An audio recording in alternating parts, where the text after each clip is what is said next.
Andres, palju õnne, sa jõudsid Eesti Laulu finaali. Aitäh!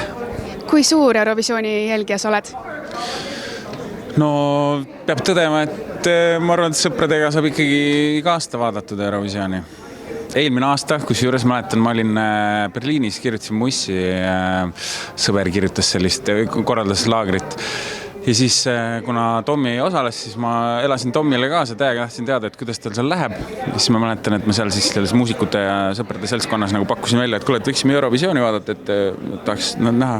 Et siis see oli neile suur üllatus küll, et ma siis nii-öelda olen huvitatud sellest, et Eurovisiooni vaadata, sest nende jaoks oli üllatav. Aga jah, vaatasin. Mis on olnud sinu arvates Eurovisiooni ajaloo kõige ikoonilisem tantsuliigutus? Äkki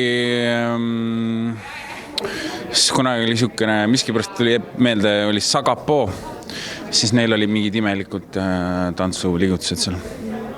Sa oled esimest korda enda artisti nimega Eesti Laulul. Miks see aasta oli teistsugune kui teised? Ja tead, oli selline sisetunne, et võiks minna ja selline, eriti kui just rääkida Eurovisioonist, et siis ma arvan, et see oleks niisugune lahe challenge, mida siis endale võtta, et seal siis hästi performida, kui ingliskeelset sõna kasutada. Et jah, pakub põnevust. Kas sulle meeldib rohkem üksinda stuudios nokitseda või ikkagi seda lavaenergiat nautida? Tead, selle töö suur pluss ongi, et see vaheldub. Et ma ei viitsiks olla, ma arvan, selline produtsent, kes ainult pidevalt arvutis ongi, või ütleme, et ma ei viitsiks olla miksija, et kelle kogu töö seisnebki arvuti taga istumisest, et artisti puhul ongi lahe balanss see, et vahepeal saan elada seda introverdi elu ja siis natukene niimoodi moka otsast nautida seda ekstraverdi elu ka. Kui sa tänavust seda võistluslugu kirjutasid, kui palju sa mõtlesid selle Eurovisiooni potentsiaalile ja kui palju oli seal lihtsalt eneseväljendust? Ma vestlesin sel teemal eelmine aasta Viinis ühe sõbraga, Argyle'iga, kus me arutasime ka Eurovisioonile mineku kohta, lihtsalt puhtalt teoreetiliselt.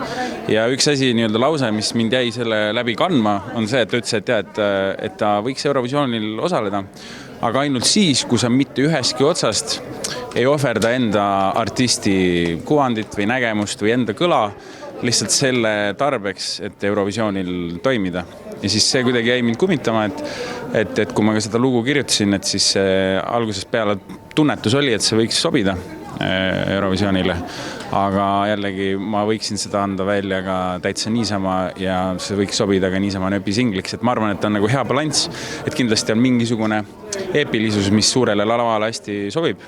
Aga see ei tule millega arvelt, et nüüd pigistaks kuskil silma kinni. Sulle meeldib vabal ajal monteerida ägedaid naljavideoid. Kuidas sa kasutaksid enda sotsiaalmeedia platvorm ära, kui sa peaksid võitma Eesti Laulu?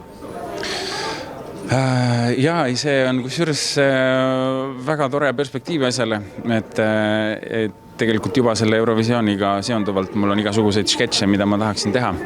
Et see on, ma arvan, päris tore väljund, kuidas siis jõuda enda nende sketšide asjadega suurema audientsini küll. Kui sa nüüd Eesti Laulu võidaksid, siis kui palju raha sa oleksid nõus enda taskust maksma, et teha võimalikult tegelava show? 50 000 eurot. Puusalt. See on lumme. Aga ei, selles mõttes, et ma loodan, et päris nii palju ei lähe, aga kui on mingi asi, mis on väärt investeeringut, siis ma selles mõttes ennast tagasi ei hoia. Aga loodame, et siis sul läheb hästi. Aitäh sulle! Aitäh!